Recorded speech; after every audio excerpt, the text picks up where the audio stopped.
Olá, gente, a paz do Senhor para vocês. Mais uma vez, estamos aqui com mais uma aula de teologia pastoral pelo Seminário Teológico Avivamento Pleno. É muito mais que uma aula de teologia, ou muito mais que um curso de teologia, é também um curso para liderança. Nós temos alguns pastores, obreiros, missionários, pregadores, servos de Deus que têm ministrado em muitos lugares, irmãos que têm procurado aprender, e daí esse seminário existe para atender essa demanda e essa necessidade da igreja nesses dias. Com vocês aqui o pastor George Costa, dando essa aula de teologia pastoral, usando 3 livros bem interessantes. Eu estou usando o livro Teologia Pastoral, do pastor José Deneval Mendes. É um livro bem simples, de uma linguagem bem fácil, da CPAD, a Casa Publicadora das Assembleias de Deus. Também estou usando o livro do John MacArthur Jr., Redescobrindo o Ministério Pastoral, um livro muito denso, com muitas informações.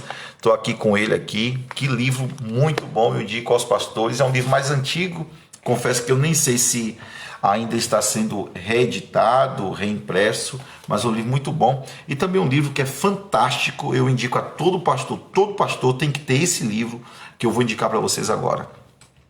Na verdade, 2, Segredos do Lugar Secreto, acho maravilhoso que todo pastor tem que ter, mas no âmbito do ministério. Eu acredito que um dos livros mais importantes é o livro do Rick Warren, Uma Igreja com Propósito. São basicamente esses 3 livros que eu tenho usado para essa aula de teologia pastoral. E hoje na aula eu quero falar sobre as prioridades do pastor, as prioridades do ministro de Deus. Quero ressaltar mais uma vez, e penúltima aula, nós teremos a 4ª aula na semana que vem. Mas eu quero falar sobre as prioridades dos ministros. Olha, uma das armas mais eficazes que Satanás tem usado contra a igreja é desviar os seus ministros, ministros de Deus, desviar os sacerdotes, os pastores, das suas prioridades, e muitas vezes envolvendo com coisas secundárias, que se não militando na causa do reino de Deus e do Deus que nos chamou para essa grandiosíssima obra. E uma prioridade que é assim inquestionável e indispensável para a vida do ministro, do pastor, é o ministro e a sua vida com Deus. Olha, o ministro não pode abrir mão de ter uma vida de intimidade, de oração, uma vida devocional com o Senhor. É lógico que nós temos que estudar, eu tenho falado sobre isso, estamos numa aula de teologia, temos que estudar, temos que adquirir conhecimento, andar com outras pessoas que têm as suas experiências pessoais no âmbito do ministério, mas uma coisa que não pode abrir mão nunca na vida é de uma vida de intimidade com Deus, uma vida de oração. Se o ministro abrir mão dessa vida de oração, ele deve sempre lembrar que ele não está cuidando de uma empresa, ele não está cuidando de uma organização financeira, mas o ministro está cuidando da obra de Deus, está cuidando de algo espiritual, de pessoas que são eternas, e de que um dia nós prestaremos conta dessas pessoas ao Senhor e daquilo que nós transmitimos a essas pessoas. Seria muito fácil se nós fôssemos apenas um engenheiro, que tivéssemos conhecimento de engenharia civil, um diploma, alguém que saberia as suas métricas, os seus dados, os seus cálculos, e a gente poderia dizer por isso, por esse aqui, faça esse cálculo aqui, coloca aquela peça ali, mas nós estamos tratando de coisas do reino. E todo dia, como é algo espiritual, nós temos que estar alinhado com os céus, para saber quais são as decisões que iremos tomar, quais são os conselhos que deveremos dar, quais são as estratégias em Deus, no lugar secreto, na intimidade, para essa igreja que nós estamos cuidando. Então a prioridade do ministro é a sua vida com Deus. Muitas vezes, até coisas boas, quem fala isso é Luciano Subirá, no seu livro Até que Nada Mais Importe. Existem coisas boas, coisas que são até divinas, coisas que são importantes para a vida de um pastor, mas mesmo essas coisas boas, se não estiverem nos seus devidos lugares, poderão atrapalhar a nossa vida de oração e a nossa vida devocional com o Senhor. Então a primeira prioridade, única, eu posso até falar, eu nem vou alencar como primeira, mas a única prioridade que o ministro tem que ter, uma unicidade mesmo, é em relação à sua vida, de oração, à sua vida com Deus. Em Atos capítulo 6, por exemplo, nós vemos uma coisa boa.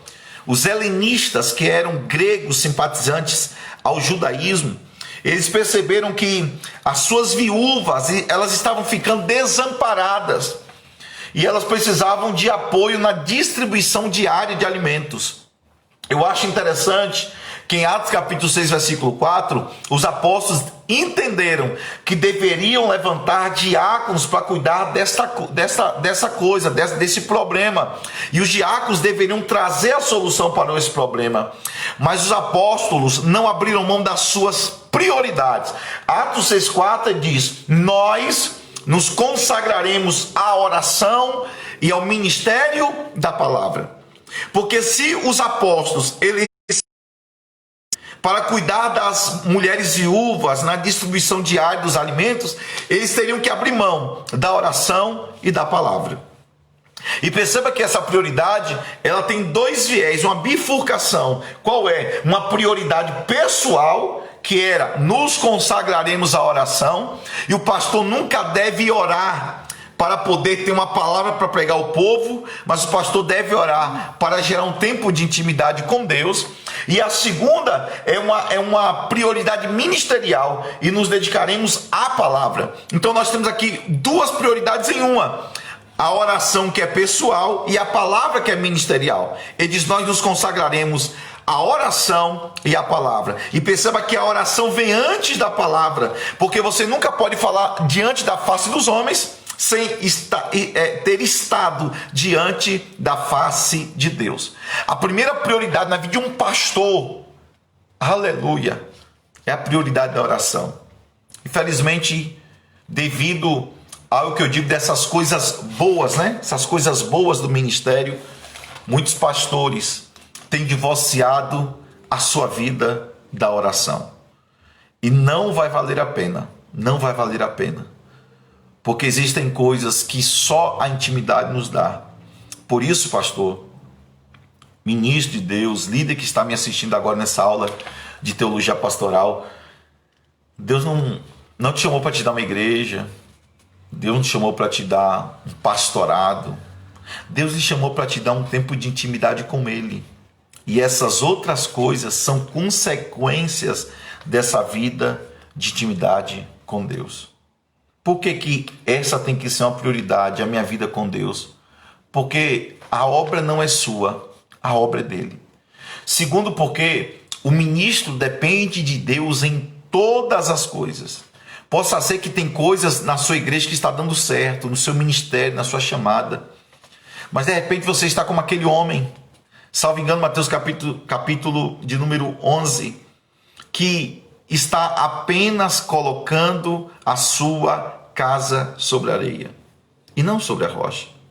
E nada do que você construir nessa terra poderá ser mais sublime do que construir uma vida de intimidade com Deus. E quando você começar a atrair a vida de Deus sobre sua vida, as pessoas também serão atraídas a você. Elas não são atraídas porque você prega bem, ainda que isso possa ser uma verdade no seu ministério, ou porque você tem uma boa igreja, mas com o passar do tempo, isso não vai sustentar o seu ministério, nem a vida das pessoas. O que sustenta a vida da igreja é o próprio Deus, que é o dono da igreja. A terceira coisa é que Ele é o Senhor. E nós, pastores, somos só servos desse Senhor, instrumentos desse Senhor, que o Senhor nos chamou para essa obra. E graças a Deus que Ele nos chamou. Mas a primeira prioridade de um ministro, de um pastor, de um líder espiritual, é a sua vida com Deus. A sua segunda, a sua esposa. A sua esposa é a sua segunda prioridade, antes mesmo dos seus filhos. Porque a sua esposa é a sua companheira inseparável do ministério. Existem coisas que depois de Deus é a sua esposa que sabe. Existem coisas que depois de Deus, para quem é pastora, é o seu esposo que sabe. Porque ela sabe realmente qual é o nível de homem de Deus e de mulher de Deus que você é. Muito mais do que outras pessoas. porque ela conhece o seu deitar, o seu levantar, é quase Deus. Ela sabe quando você está com raiva, quando você está alegre. Ela passa um momento de alegrias contigo, também os momentos de tribulação que nós enfrentamos no ministério. Então a sua prioridade deve ser a sua esposa. Aí o pastor, escute isso, pastor. Você tem que investir na vida da sua esposa e na vida dos seus filhos. Eu ouvi uma frase que eu gosto muito e que eu sempre, quando me lembro, ministro, e me lembrei agora, é que se você não tem fé para abençoar sua esposa, e se você não tem fé para abençoar seus filhos, você não vai ter fé para abençoar ninguém. Porque antes de você abençoar qualquer outra pessoa, você tem que abençoar a sua esposa e os seus filhos. Então a sua segunda prioridade é a sua esposa, dando a ela tempo, dando a ela atenção e dando a ela aquilo que ela necessita, porque ela está junto contigo nessas batalhas ministeriais, nessas batalhas que fazem parte da vida de qualquer pastor. Então, quando nós nos levantamos para pregar, ministrar ou ir em direção ao púlpito para ministrar, há uma testemunha fiel de carne e osso que está olhando para você dizendo, ele está pregando a verdade. Ele está testemunhando daquilo que ele vive e ele vive daquilo que ele está testemunhando. Então a segunda prioridade na vida de um pastor, de um líder, é o seu cônjuge, a sua esposa ou o seu esposo. Então meu conselho aqui, para você que está assistindo essa aula, essa deve ser a sua segunda prioridade, a sua esposa. Amém? Invista na sua esposa. Né? Leve para congressos, conferências, dê bons livros, uma Bíblia que ela está gostando muito, dê também, um sapato, uma bolsa, aleluia, minha esposa está aqui do lado, glória a Deus. Mas se você puder, estiver na sua condição, invista. Muitas vezes nós investimos tanto na vida dos outros, esquecemos de investir na vida do nosso cônjuge. A terceira prioridade do pastor é a sua família. A terceira prioridade do pastor é a sua família. Então o pastor tem que investir na sua família, nos seus filhos, na esposa.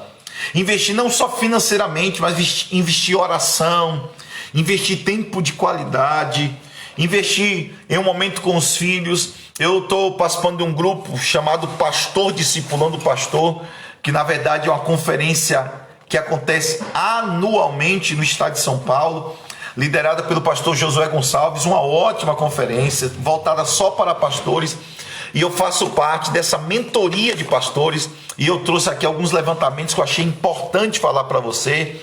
Primeiro eu vou fazer um levantamento antigo, muito antigo, cerca de 20 anos, feita pela Leadership, e foi um levantamento positivo para os pastores, com 100%, né,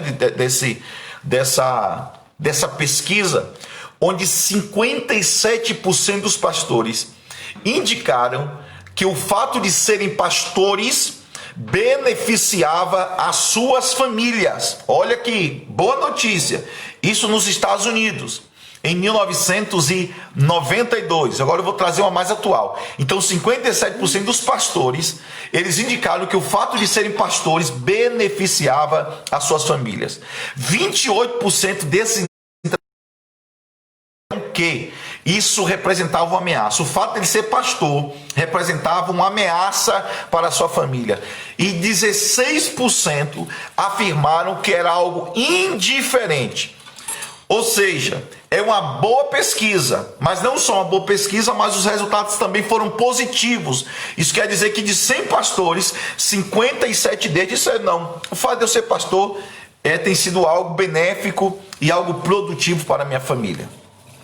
Trazendo agora uma pesquisa atual, essa aqui é uma pesquisa feita pela Leadership, né, Leadership nos Estados Unidos, com vários pastores, em 1992, há 18 anos atrás, mas trazendo uma pesquisa atual. Foi perguntado foram duas perguntas aos pastores, isso para cerca de 1.000 pastores. Segunda pergunta, pastores, o que vocês acham que está faltando na vida dos pastores hoje? Qual é a maior falta que, como pastor, você percebe não só em você, mas na pastorada em geral? Na maioria dos pastores, qual é a falta que você sente hoje? Ou que você acha que está precisando de uma melhoria? E desses 1.000 pastores, eles concordaram 41% que liderar bem a família e os seus filhos, a sua própria família e os seus filhos, talvez seja uma das maiores necessidades que todos os pastores sentem hoje. Lembrando que essas opções, elas foram alencadas. Não foi os pastores dizendo, eu acho que é isso, não. Foram colocadas 10 opções e a mais escolhida foi essa, que para 41% dos pastores, o que mais se sente falta hoje na vida pastoral é cuidar bem da sua família, dos seus filhos e gerar filhos obedientes na sua casa. E isso foi em geral, mas foi feito para pastor individualmente, olhando para si, não agora em geral, mas pessoalmente. Pastores, o que vocês acham que pessoalmente você olhando para você, para o seu ministério, para a sua pessoa, você acha que está em falta? E foram escolhidos das 10, as 3 mais votadas. Primeiro lugar, autocontrole. Pastores estão dizendo que eles precisam de mais autocontrole, questões emocionais e pessoais. Isso quer dizer que de 1.000 pastores, 36% disseram que estão precisando de mais autocontrole. Em segundo lugar, o mais votado, liderar bem a própria família e gerar filhos em obediência, com 32%. E terceiro e último, mais votado, com 16%, os pastores sentem falta de serem aptos ao ensino. Aptos ao ensino. Então ficou, pastores precisando de mais autocontrole, de liderar bem a sua família e os seus filhos em obediência e apto a ensinar. Então, perceba que as duas pesquisas tocam naquilo que eu estou dizendo aqui. A prioridade do pastor, que é a sua família. Pastor, não adianta você ganhar a família dos outros, as famílias aí fora, e você perder a sua família. Uma coisa que eu tenho pedido ao Senhor, juntamente com minha esposa, a gente sempre está entrando em oração, conversando com nossos filhos, é que nós não queremos perder os nossos filhos. Talvez seria uma desqualificação o pastor olhar para a sua família e ver uma família perdida. E se tem algum líder aqui que está assistindo essa aula, está passando por esse problema, ou alguém que é uma ovelha de uma igreja, um líder como esse, eu oro, pastor, para que haja uma grande restauração de Deus na sua casa, no seu casamento, na sua família, e que os seus filhos sejam abençoados pelo Senhor. Abençoados pelo Senhor. Então a terceira prioridade na vida de um pastor é a sua família. Para com a sua esposa, o que você deve fazer? Respeitá-la. 1 Pedro capítulo 3, versículo 7, ainda diz que as nossas orações serão impedidas. Segundo, amá-la. Efésios capítulo 5, versículo 25, assim como Cristo amou a igreja, dando a sua própria vida por ela, assim pode também que os esposos amem as suas esposas. Terceira coisa, ser fiel à sua esposa. Fiel em todos os sentidos, não só a questão da fidelidade sexual, a fidelidade pessoal, mas a fidelidade moral. Infelizmente tem pastores, eu não digo só pastores, né? Mas principalmente nos pastores, já que é a aula de teologia pastoral, tem pastor que não sabe a senha do celular da esposa, a senha do celular do esposo. Alguma coisa está errada. São uma só carne, não é uma só carne no âmbito sexual, não. Uma só carne na senha do cartão, uma só carne na senha do Facebook, do celular, do Instagram. Irmão, uma só carne. Então, essa fidelidade ela tem que ser mútua entre o pastor, entre a liderança e seu cônjuge. Para com os filhos, você deve amar os seus filhos, deve levá-los a Cristo, deve instruí-los na palavra de Deus, não provocá-los a ira. Aleluia, estou com um negócio aqui para falar. Ser um provedor para eles, provedor financeiro, provedor físico, provedor amoroso, sentimental, e também corrigi-lo se necessário, né? Tem que ser corrigido, mas nunca coloque sobre os seus filhos o fato de você ser pastor. Não coloque isso sobre os seus filhos.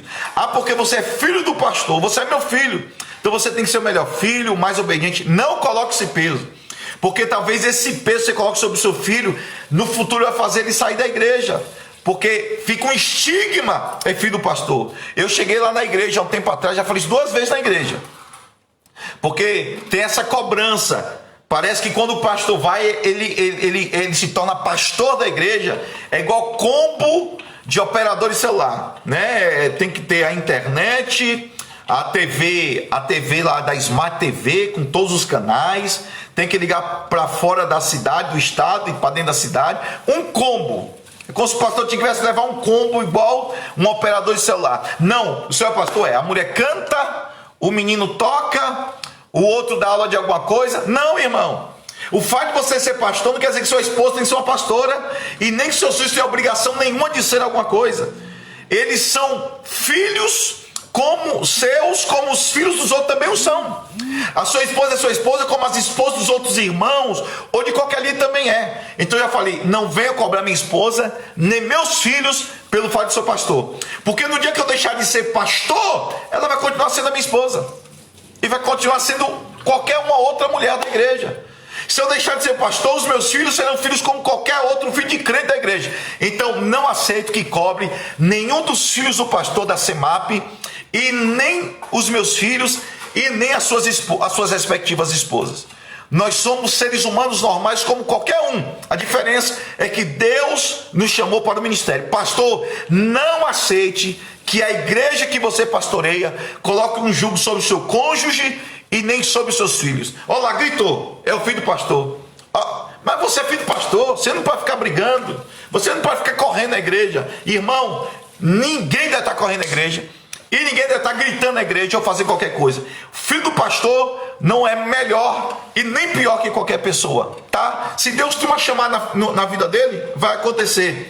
Uma chamada na vida da esposa, vai acontecer. Mas não faça cobranças desnecessárias e ilegítimas sobre o cônjuge, esposo ou esposa do pastor, ou da pastora, e nem sequer dos seus filhos. Eu tenho dois filhos, São Melvito, de 12 anos, e Gesiel Arão, de 6 anos. E digo a eles, eu nunca vou colocar sobre vocês um jugo de vocês serem pastores, porque eu não sei se essa é a chamada que Deus tem para a vida de vocês.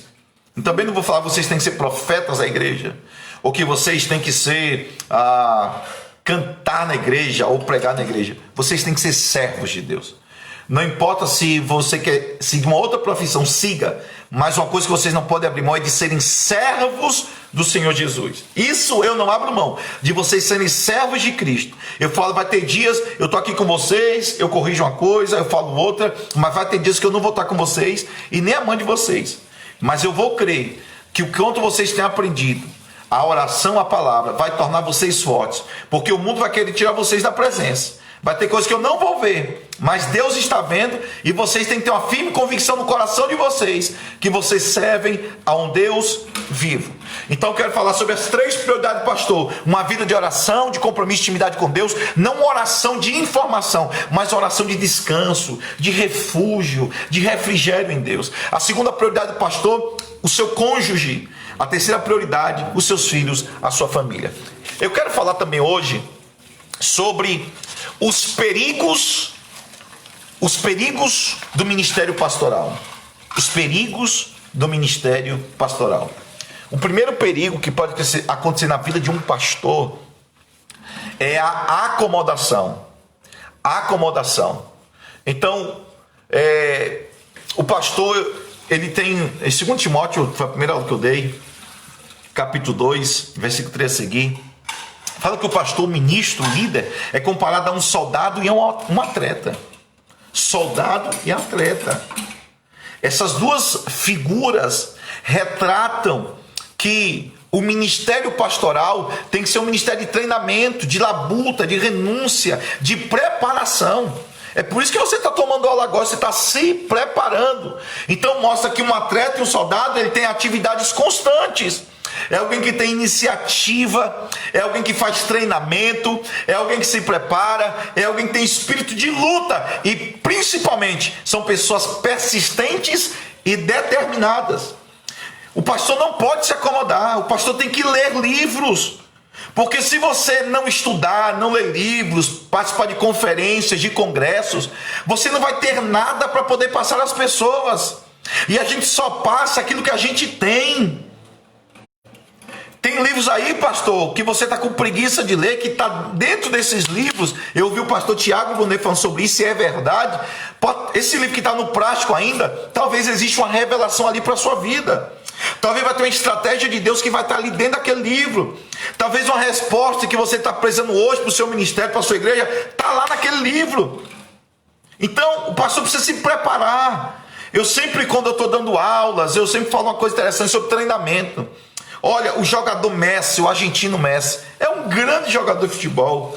Como o Cristiano Ronaldo também é um grande jogador de futebol. Aí eu sempre pergunto, eles são habilidosos, são inteligentes, são goleadores, são atletas acima da média, jogadores de futebol acima da média. Mas sabe de uma coisa? Não. Mesmo sendo quem eles são, tendo a habilidade que eles têm, eles treinam antes dos jogos. Então, nós somos pastores chamados para o maior empreendimento do universo, que é a obra de Deus. Não vamos nos preparar? Então, pastor, não fique acomodado. É preciso se alimentar com palavras de fé. É preciso sentar para poder ouvir. É preciso ler bons livros. É preciso exercitar a piedade. Ter uma vida de oração, uma vida de busca, andar com pastores melhores. Eu ando com pastores melhores do que eu. Eu ando com pastores mais experientes do que eu. Eu sou da cobertura do apóstolo Edilson. Eu ando ali com o pastor Sebastião, que é meu discipulador. Eu ando com vários pastores dessa cidade e fora dessa cidade, aprendendo, ouvindo, anotando. Porque nós não podemos ser fonte a vida toda, a fonte seca. É preciso nos encher para poder transbordar sobre o povo. E outra coisa, irmão, nós estamos numa época em que as informações elas estão sendo liberadas rapidamente. Esse celular que eu estou falando para vocês aqui agora, a pessoa ela pode entrar em qualquer lugar aí, ter várias informações, assistir vídeo de congresso. E nessa época de pandemia, está tendo tanta live sobre estudo, ensino, profecia, pregação, louvor. O nosso povo está bem informado. Nós precisamos cada vez mais nos preparar, porque o nosso povo está bem informado. O nosso povo não quer comer migalha que cai de púlpito, não. Eles querem a palavra fresca. E eles estão certos. Se você se colocou na disposição de ser um pastor, de ser um líder, e Deus te chamou para isso, você precisa se preparar. E não pode ficar acomodado. Então, eleve o seu padrão de palavra, naquilo que Deus te deu, naquilo que Deus te confiou, no seu estilo, no seu jeito de pregar, mas sempre tente levar algo novo para a sua igreja, porque isso é importante para o seu ministério. Irmãos, todos os anos eu participo de congressos, todos os anos eu participo de conferências. Esse ano agora eu estive na conferência Batista Lagoinha, participei do The Second Wave. Ano que vem, se Deus quiser, estou indo para a conferência Inspire, conferência do pastor Josué discipulando pastor, conferência do Renê Terra Nova aqui em Porto Seguro, outras conferências que eu participo aqui na cidade, mergulhados na presença, que foi extraordinário. Tem muita coisa boa. Eu assisto mensagens, eu pego esboços de outros pastores, eu participo de mentorias de pastores, eu leio bons livros, eu sempre outras Bíblias de outras versões de estudos, sempre querendo aprender mais, sempre participo de cursos online. Irmãos, nós precisamos nos encher. Não fique acomodado, pastor, porque o trem está rodando, a vida está passando, o povo está querendo mais. A segunda coisa, pastor, o segundo perigo que o pastor deve ter cuidado é o perigo do profissionalismo. Tem muitos profissionais de púlpito? Tem. Eu olho para uma live dessa de aula, de sala de aula, às vezes tem 10, 15, 20, 30 pessoas. Agora, se eu estivesse aqui trazendo, isso que eu te digo, meu Deus, ô glória, estou arrepiado. Ei, olha, Deus está dizendo que vai fazer, irmão, tinha 300, 400 pessoas. Por quê? Porque está cheio de profissional. Eu também sei fazer, irmão. Eu vou dizer isso que te digo, assim diz o Senhor, olha, meu corpo está arrepiando. Aí eu dou um pulo dessa cadeira, corro ali atrás, para aparecer para vocês, faça aqui uma encenação. Eis que Deus está dizendo. Daqui a pouco isso aqui está lotado de gente, porque tem muito profissional de púlpito. Mas o caráter é que faz a diferença. A questão não é você chegar, é você se manter onde Deus te colocou. Então, o ministério não é uma carreira artística. O ministério é uma chamada, é uma vocação de Deus. E olha o que Deus está fazendo para muita gente, muito cantor, pregador e até pastores. Era carreira artística, mas o negócio mudou, meu irmão. Deus está trazendo o avivamento na nação e trazendo sabedoria sobre o povo. O espírito da profecia do Senhor está chegando à nação brasileira e já está sendo implantado. E agora, meu irmão, o povo não é bobo, não. Então o ministério não é profissionalismo. É alguém que trabalha só por causa do dinheiro, de status, de influência, pelos holofotes da mídia, mas o ministério pastoral não é profissionalismo. Ainda que a gente fique muito chateado a ver que esses profissionais são muito mais bem reputados do que homens e mulheres de Deus que têm dado a vida para o ministério e às vezes não tem esse reconhecimento. Mas lembre, pastor, lembre que essa vida é temporária. Um dia todos nós, mesmo os falsos profetas, os falsos pastores, eles darão conta ao Senhor, darão conta ao Senhor. Então, o ministério é uma vocação. Não faça por profissionalismo, porque tem gente que nem cheiro de crente, de ovelha tem. Irmão, já fui em igreja em São Paulo, igreja que está na mídia há muitos anos, que o pastor sai na portinha de trás, nem no meio do povo ele passa, o povo não consegue nem tirar foto com ele, porque ele virou um profissional de púlpito. Isso é tão triste. Quando um pastor não tem cheiro de ovelha, quando o pastor é incomunicável, quando o pastor é distante, quando o pastor não tem um aconselhamento, um café da manhã com uma ovelha, um almoço. Eu sei que quando a igreja chega para 10, 20 mil, é muito mais difícil você acompanhar outros. Nós estamos passando hoje de 300 membros na CEMAP. Para mim já é um pouco difícil, mas sempre eu estou procurando um meio de estar perto. Ou eu ligo, ou eu oro pelo celular, ou eu encontro pessoalmente. Mesmo nessa pandemia eu tenho recebido alguns pastores na minha casa com todas as regras, né, da vigilância sanitária. E tem sido um tempo tão prazeroso, tão maravilhoso. Mas lembrar que o ministério não é profissionalismo, é uma vocação. Nós não somos artistas, nós somos servos. A igreja está com ausência de servos, não é? Não são os holofotes da mídia. Então, como é que faço para vencer o profissionalismo, pastor Jorge? Como é que eu faço para vencer? Você tem que ter um amor muito grande pelos irmãos e pelas ovelhas. E essa reciprocidade, ela vai existir do pastor para as ovelhas e das ovelhas para o pastor. Como é que eu faço para vencer o profissionalismo? Segunda coisa, um amor demonstrado por um espírito liberal. Liberalidade, não é? É alguém que tem desapego às coisas financeiras. Então eu já vou falar porque já tem tempo, nós fomos comprar um terreno para a CEMAP, a igreja não tinha condição. O que eu fiz, irmãos? Eu me vi na situação de ser o primeiro a renunciar a alguma coisa. Eu vendi meu carro e eu consegui de alguma forma também ajudar a honrar as entradas do pagamento do terreno da igreja. Desapego, não ser um profissional que só quer, não, irmãos.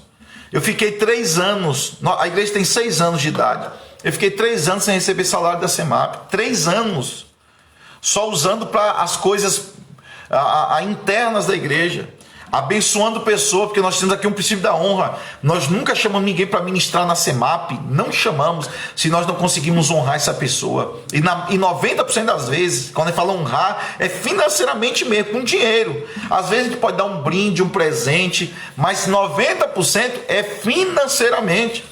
E nós nunca deixamos de ter esse princípio de honra, porque o obreiro é digno do seu salário. Quem prega o evangelho, que viva do evangelho. Nós temos esse princípio. Então nós abençoamos essas pessoas. A terceira coisa para vencer o profissionalismo é o amor demonstrado pela disponibilidade para o ministério. Então, amor pelos irmãos, amor liberal sem apego financeiro e amor de disponibilidade para o ministério, sempre pronto a servir a igreja, aos irmãos, não só a igreja local, mas a igreja em geral. Então, nós não precisamos de artistas, nós precisamos de servos que vençam o profissionalismo e que entendam que o que Deus fez na sua vida não foi uma carreira artística, mas foi um chamado e uma vocação. Ok? O terceiro perigo na vida de um pastor são as tentações sexuais. Esse tem sido um grande perigo na vida dos pastores. Pastor, eu sempre digo uma frase: é melhor confessar a tentação do que confessar o pecado. É melhor confessar a tentação do que confessar o pecado. E a tentação, ela tem uma natureza. Qual é a natureza da tentação? A necessidade. Em Mateus, ele foi em cima de quê? Da necessidade de Jesus. e depois de jejuar 40 dias e 40 noites, teve fome. Jesus tinha uma necessidade, fome. E foi em cima disso. Olha como ele é astuto e como ele é cirúrgico. Se tu és o Filho de Deus, transforma essas pedras em quê? Em pães. Porque o pão saciaria a necessidade da fome. E é nessa área que o diabo pode investir, na sua necessidade. Qual é a sua necessidade? É financeira, nesse caso aqui sexual? É em cima disso que o diabo vai trabalhar e agir. Talvez uma mulher bonita começou a ter conversa contigo no WhatsApp, no Facebook, no Instagram, olhares, sensualidades, e de repente se sentiu tentado, e você olha para ti, você já achou que é um cara bonito, que sua esposa não te merece tanto assim. É o que o pastor Josué Brandão fala da vaidade sexual. Ah, porque eu já estou nesse nível, eu já tenho o direito de ter mais do que uma mulher. Então, em cima da vaidade, que eu chamo que a vaidade é a mãe do orgulho. É em cima disso que o diabo trabalha. E não é porque você é bonito não, meu pastor. Ou porque você tem um carro bom, uma casa boa, alguém que fala bem, que atrai as pessoas. Não. É porque você é um homem de Deus. É porque você é uma mulher de Deus. E por causa disso que o diabo quer te derrubar. E lembre, a tentação nunca vem em um papel de presente feio. A tentação, ela vem para te derrubar. A tentação, ela vem assim. Ela vem para que você queira dizer não, mas você se vê obrigado a dizer um sim. Então essa é a natureza da tentação. Então, pastor, mantenha a sua autodisciplina. Nunca abra concessões. Nunca abra concessões. Porque concessões, elas têm que ser inegociáveis. Pastor, veja se está tendo algum relacionamento entre o senhor e a sua esposa, entre a esposa e o esposo. Procure um pastor mais velho para ajudar, mais experiente. Procure ajuda para sua esposa, pastora ou pastor. Ajuda, porque senão você vai cair, vai se arrebentar e não vai valer a pena. Outra coisa que eu anotei aqui nesse livro: deixar de se envolver com alguma irmã, com que você fique muito tempo conversando. Existem 3 coisas que o pecado pode fazer, mas eu vou falar só de uma. O pecado vai lhe cobrar muito mais caro do que você está disposto a pagar. Então não fique muito tempo. Daqui a pouco você se envolve, deixa a palavra de lado, a oração, já dá asas, pensamentos a coisas pecaminosas. O que diz Martinho Lutero: eu não posso impedir que um pássaro pouse na minha cabeça. Muitas vezes eu sou levado, e muitos pastores, por pensamentos pecaminosos. Como diz Martinho Lutero, eu não posso impedir que um pássaro pouse na minha cabeça, mas eu posso impedi-lo que ele faça um ninho. Então nós somos bombardeados por pensamentos pecaminosos e não podemos deixar que esses pensamentos sejam alimentados e cresçam, desçam ao coração e daqui a pouco vira o ato consumado. Então, não é? Volte a sua autodisciplina de oração, de busca, de intimidade, de palavra. Procure alguém para te ajudar, não é? É importante. E eu sempre falo: vá aconselhar alguma irmã, visita alguma irmã, vá com a sua esposa, se não, com um casal contigo para lhe acompanhar. Porque, pastor, por mais forte que você seja, quando o pecado chega, ele é muito astuto, ele é muito rápido, sorrateiro, muito sutil. E quando você menos perceber, já caiu. Então, cuidado com as tentações sexuais. Cuidado com conversas em redes sociais, em mídias sociais, porque de repente é uma conversa que começa com uma boa noite, aí da boa noite já virou a noite, vira dia, bom dia, daqui a pouco começam pequenos elogios sutis, dos elogios começam a entrar um pouco mais a fundo, daqui a pouco tá mandando um presente para lá e um presente de lá para cá também tá chegando, e daqui a pouco, pastor, se eu se vê envolvido, ou pastora, em um emaranhado de tentações, e de repente se vê a queda. Então tome muito cuidado com as tentações sexuais. Muito cuidado com as tentações sexuais, tá? A outra coisa que eu quero falar para vocês, mais 2 eu termino dos perigos: tentações do dinheiro. Tentações do dinheiro. Então cuidado, pastor. Lembra, eu tenho muito cuidado com o dinheiro do povo de Deus. Muito cuidado. Cuidado para não usar o dinheiro do povo de Deus para uso próprio. Não que o pastor não tenha que receber seu salário, o senhor tem direito. Por favor. E eu vou até dizer uma coisa aqui, meu Deus do céu, hoje tem coisa para falar.